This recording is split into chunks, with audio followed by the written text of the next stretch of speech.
Hello friends, welcome to our channel reorient. बहुत सारे NRIs है यानी नॉन रेसिडेंट इंडियंस है जिनका प्रॉपर्टी इंडिया में है और वो उस प्रॉपर्टी को रेंट में दे देते हैं जिससे वो रेंटल इनकम जनरेट करते हैं। आज इस वीडियो में हम लोग देखेंगे अगर आप किसी एनआरआई से हाउस प्रॉपर्टी रेंट में लेते हैं देन आपको क्या कंप्लायंस करना पड़ेगा as per the income tax act. Number 1, applicability of TDS on rent of property.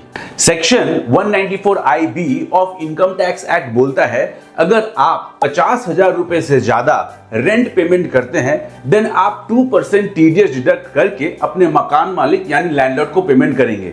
ये सेक्शन एप्लीकेबल है अगर आपका लैंडलॉर्ड यानी मकान मालिक इंडियन रेसिडेंट है। बट इन केस अगर लैंडलॉर्ड एनआरआई है यानी नॉन रेसिडेंट इंडियन है देन क्या होगा? क्या टीडीएस का रेट 2% ही होगा? आइए देखते हैं। Section 194IB of income tax act के डिटेल वीडियो देखने के लिए डिस्क्रिप्शन में दिए गए लिंक को क्लिक करके आप देख सकते हैं। Number 2, applicability of TDS on rent paid to NRI.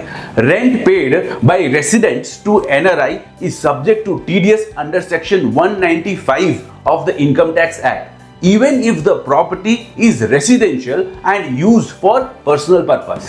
इसमें कोई थ्रेशोल्ड लिमिट नहीं है यानी आप कितना भी पेमेंट करेंगे आपको टीडीएस डिडक्ट करके ही पेमेंट करना होगा under section 195 of the income tax act. Number 3, what is the TDS rate? TDS rate will be as per section 195 of the income tax act, that is 30% plus surcharge plus secondary and higher education cess.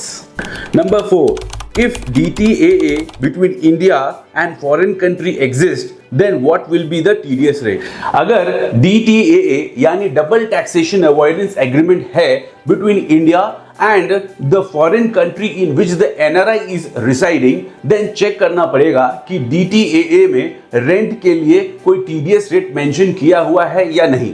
अगर mention किया हुआ है then उसी rate पे TDS deduct करना होगा। Number 5, consequences of non deduction of TDS on rent paid to NRI। आइए देखते हैं what are the consequences for non deduction of TDS on rent paid to NRI। Interest liability section 2011A, that is 1% per month or part thereof for a period from due date of deduction till actual deduction। Number 2, 1.5% per month or part thereof for a period from deduction till actual payment of TDS to government। Number B, penalty section 271C, penalty of an amount equal to TDS not deducted may be levied। Prosecution section 276B, imprisonment 3 months to 7 years and fine may be imposed for willful failure। Number 6, what compliance to be done by resident Indian after deducting TDS। आइए देखते हैं what compliance is to be done by the resident deductor। Number A, apply for TAN। Number B, deduct TDS at the rate of 30% plus surcharge plus education cess। Number C, deposit TDS using Challan 281 within due date। And number D, issue form 16A TDS certificate to NRI landlord। So friends, ये छोटा सा video related to TDS on rent paid to NRI आपको informative लगा होगा। अच्छा लगा then आप इसे शेयर करें और हमारे चैनल को सब्सक्राइब भी करें। धन्यवाद।